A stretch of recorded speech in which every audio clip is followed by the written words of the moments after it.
Waiting, it's one of those things we all go through, and let's be honest, it can be absolutely agonizing. We all know what it's like to want something so bad you can taste it, and just have to wait. So today, let's really dig into what it means to wait for a promise and what we can learn from that whole process. You know that feeling, right? That little voice in your head, that clock ticking louder and louder, making you feel more and more impatient with every second that goes by. Yeah, in the world we live in today, waiting can feel like a total punishment. But what if we thought about it differently? I mean, look at the definition. It's not about passively doing nothing. Waiting is an active state. It's about expectation, about being in a state of readiness. It's actually a position of purpose. We've all been there, right? You can smell the food cooking, you're absolutely starving, and it just feels like it's taking forever. You might even wander into the kitchen and ask, "Can I help with anything?" Really just trying to speed things up. Well, that feeling is just a tiny taste of a much, much bigger struggle. Because let's be real, what happens when it's not just dinner you're waiting for? What if you're waiting for the right person to come into your life, or for the chance to become a parent, and you feel like that biological clock is just racing against you? These are the kinds of waits that can push our faith and our patience to the absolute edge. To really get our heads around the struggle, it helps to look at a classic story about waiting. And one of the most powerful examples you'll ever find is in the book of Genesis, in the story of a woman named Sarah. Okay, so here's the setup, the core problem right from the very beginning. Sarah, whose name was originally Sarai, was married to a man named Abraham. Now, the story goes that Abraham was given this incredible promise, that he'd be the father of many nations. Just one massive problem standing in the way of that promise. His wife, Sarah, couldn't have children. Now, just look at this timeline for a second. The sheer scale of this wait is staggering. This wasn't a few months or even a couple of years. We're talking 25 years. A quarter of a century passed from the moment that promise was given to the moment it was actually fulfilled. Can you imagine waiting that long for the most important thing in your life? But after more than a decade of nothing happening, Sarah's patience just, well, it ran out. She hit her breaking point and decided it was time to take matters into her own hands. So you've got to get inside her head here. The crucial thing is her mindset. Sarah believed the promise was real, for sure. But she looked at her own body, her age, her barrenness, and basically concluded, well, it can't happen through me.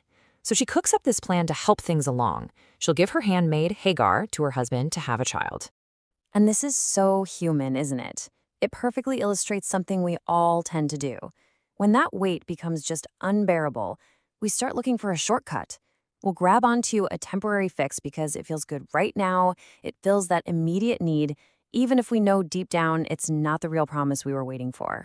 But as Sarah was about to find out the hard way, these shortcuts, these man-made solutions, they almost always come with a hidden cost. And man, did this plan backfire. Almost immediately, the family was thrown into chaos and conflict. Sarah became harsh and filled with regret.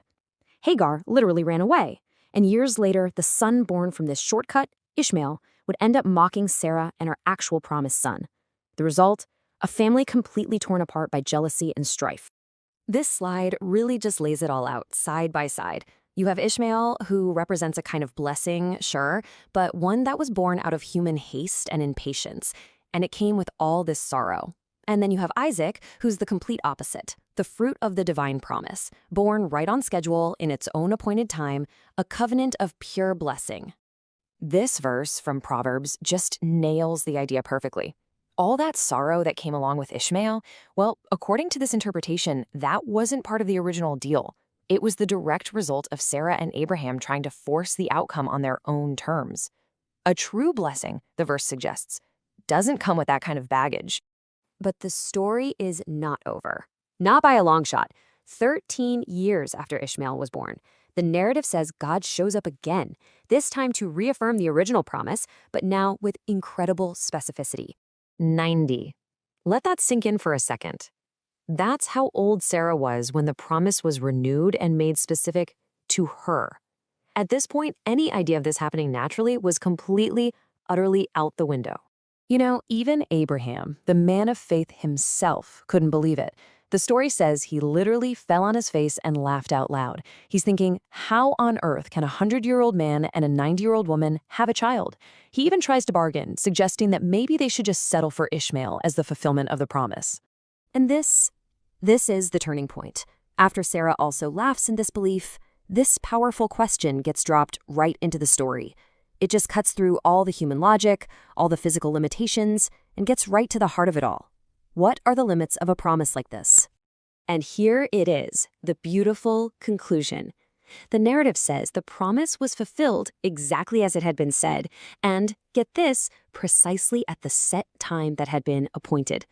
The impossible happened. 25 years after it was first spoken, the promise came true. So that's an incredible story, right? But what does this ancient story really mean for us, today, right now, in the middle of our own seasons of waiting?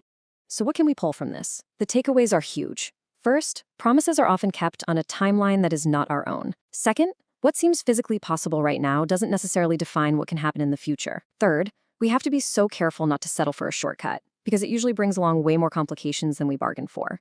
And finally, some of the best things in life are like trees. They can take years to grow, but they end up bearing fruit for a lifetime. So how can we actually apply this? Well, the source material gives us a few practical steps. First, take a moment to reflect on a promise in your own life that just feels impossible right now. Then, try to identify your Ishmael, any shortcuts you might have taken out of impatience. The next step is to actually write down the true original promise and recommit to it. And finally, practice that art of active, expectant waiting, just being ready for what's to come. And that really brings us full circle. Waiting is hard, there's no doubt about it. But the promise here is that even if it seems delayed, even if it takes 25 years, it will surely come. So the question that's left for us is, can we learn to wait for it?